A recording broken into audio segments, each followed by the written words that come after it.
Herzlich willkommen auf dem YouTube-Kanal von eBakery, der E-Commerce-Agentur. Heute widmen wir uns erneut einem SEO-Thema. Falls ihr unsere anderen SEO-Screencast-Episoden verpasst haben solltet, verlinken wir euch hier oben rechts die Playlist dazu. Unser Hauptaugenmerk liegt heute auf der Suchmaschinenoptimierung eures Gambio-Shops. Wir werden euch im Folgenden zeigen, wo ihr die Metadaten findet und wie ihr einen Artikel für Google, Bing und Co. aufwertet.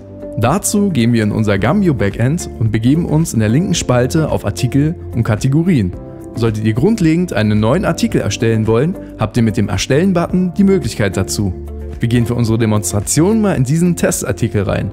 Dort sehen wir bereits eine ganze Menge Optionen und auszufüllende Felder, die wir hier erst einmal ausklammern werden und scrollen runter zu unserer Titelbezeichnung.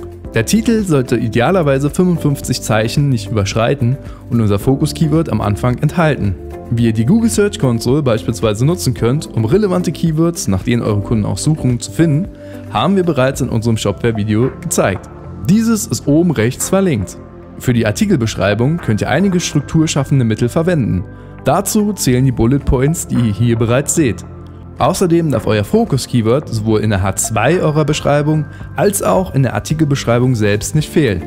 Versucht bei längeren Beschreibungen Zwischenüberschriften zu finden, die ihr dann jeweils als H2 oder H3 Überschriften kodiert. Darüber hinaus können hervorzuhebende Wörter kursiv oder in Bold gestaltet werden, die der Googlebot ebenfalls berücksichtigt. In dem darunterliegenden Feld interessieren wir uns für dieses Video einmal nur für die individuelle URL und die Metadaten. Wenn ihr für eure shop-interne Suche alternative Suchbegriffe eintragen wollt, könnt ihr das gerne tun, diese werden aber nicht von Google indexiert.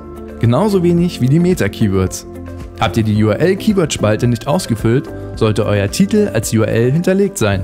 Wir können für Testzwecke einmal nur einen Teil unseres Titels nehmen, diesen kopieren, einfügen und anpassen. Da wir den Artikelnamen bereits auf unter 55 Zeichen optimiert haben, kopieren wir diesen auch einfach nur für den Meta-Titel. Für alle diejenigen, die mit der Bezeichnung bisher nichts anfangen können, der Meta-Titel und die Meta-Beschreibung sind die beiden Faktoren, die in den Google SERPs, also der Suchergebnisseite von Google, ausgespielt werden. Solltet ihr eure Artikel für den Gambio Shop in JTWavi einpflegen, hättet ihr dort auch direkt eine Vorschau an sich, wie beides letztendlich auf Google ausgespielt werden würde. Falls euch interessiert, wie das aussieht, verlinken wir euch oben rechts das Video dazu. Bei der Meta-Description darauf achten, die 170 Zeichen nicht zu überschreiten. Das Ganze könnt ihr dann natürlich noch auf eurem englischen Shop übertragen. Auch zu den Bildern haben wir bereits in anderen SEO-Videos etwas gesagt. Es ist wichtig, dass eure Bilddatei so klein wie möglich ist, bei am besten gleichbleibender Qualität. PageSpeed ist nämlich ein sehr wichtiger Faktor. Habt ihr zu große Bilder oder sogar Videodateien in eurem Shop, wird Google das abstrafen. Deswegen macht die Vorbereitung der Bilder mehr als Sinn. Dazu möchte ich euch zwei Möglichkeiten zeigen, wie ihr euer Bild so klein wie möglich komprimiert, um kaum Qualitätsverlust zu erleiden. Wir ziehen unser gewünschtes Bild in Photoshop rein, gehen auf Datei, Exportieren und für Web speichern. In unserem Fall ist es einfach eine JPEG mit weißem Hintergrund. Für Logos sollt ihr die transparente PNGs verwenden. Dafür könnt ihr auf PNG 24 gehen und den Haken bei Transparenz setzen. Anschließend speichern. Wir wollen aber eine fürs Web optimierte JPEG-Datei kreieren. Also JPEG auswählen. Ihr seht hier unten, wie groß die Datei am Ende sein wird. Je nachdem, wie viele Bilder ihr auf eurer Seite habt, sollten die so klein wie möglich ausfallen. Der durchschnittliche Richtwert, den wir euch mit auf den Weg geben wollen, lautet unter 100 Kilobytes.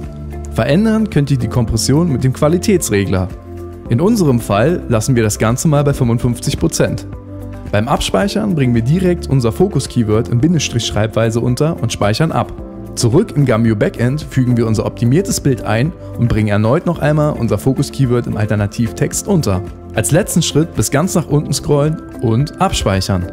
Als zusätzlichen Tipp, falls ihr keine Photoshop-Lizenz besitzen solltet. Auch mit tinypng.com könnt ihr eure Bilder komprimieren. Der Link dazu ist in der Beschreibung. Ich hoffe, ich habe euch einen Einblick geben können, wie ihr eure Artikeldaten für Gambio vorbereitet und letztendlich für die Suchmaschinen optimiert. Falls das der Fall sein sollte, honoriert das doch mit einem Like. Falls nicht, gerne Fragen und Anregungen in den Kommentaren hinterlassen, wir helfen euch gerne. In diesem Sinne viel Erfolg beim Optimieren wünscht euch euer eBakery-Team.